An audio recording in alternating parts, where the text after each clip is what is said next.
cut flowers really do brighten up a lot of people's lives, don't they? Oh yeah, I love to have them in the house or outside.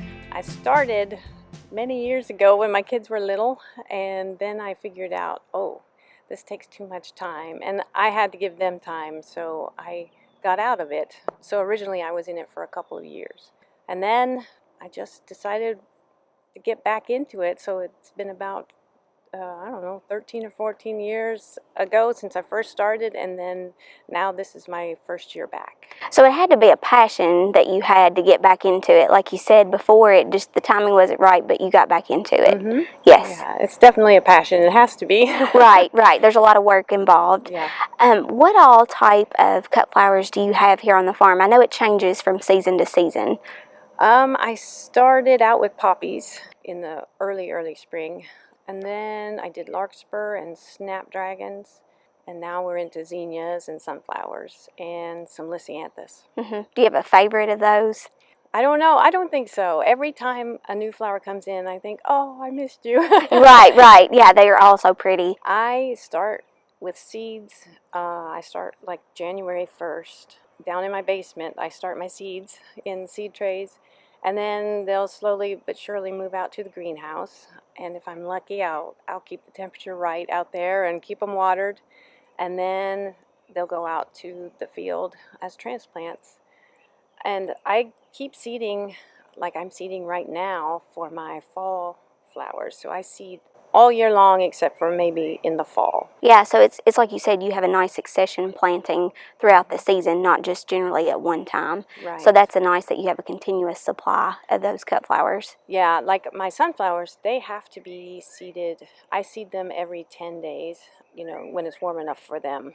But I even think 5 days would be better. Mm-hmm. So I'm still learning lots of stuff. Yes. Now, for some of the varieties that you mentioned, some of the cut flowers, do you have to train those up so that way that they have nice straight stems, or? Some of them are netted.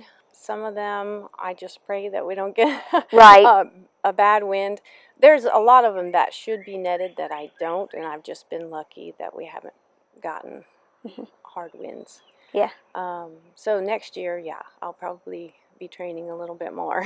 What's the hardest part about growing cut flowers? I think it's just the time. You've got to keep going. In the rain, when it's cold and you want to stay inside, but if that day you need to be outside doing something, you need to get out there and just keep going. Mm-hmm. What do you enjoy the most about your cut flowers? That's a hard question too. Because I go through stages, sometimes I like the seeding the best, sometimes I like the harvesting the best, or just being out in the field. Even weeding I like to do.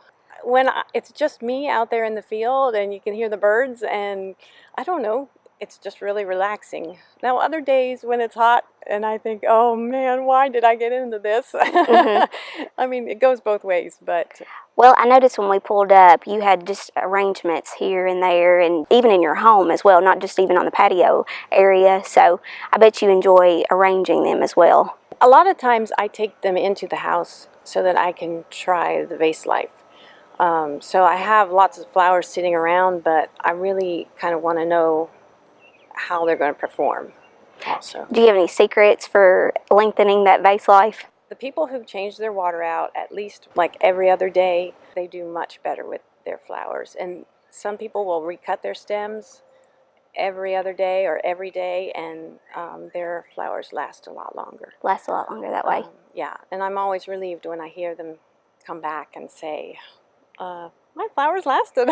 That's interesting. Yeah. Now, where can people find Kentucky Cuts? Like, where, do you have a website? I don't have a website. I sell at the SOKY Market on Saturday mornings, and then in the crop shop, and they're open on Tuesday, Wednesday, and Thursdays in the afternoon. Why is it that you farm? It's mostly the challenge, because I have to fit all these different parts together.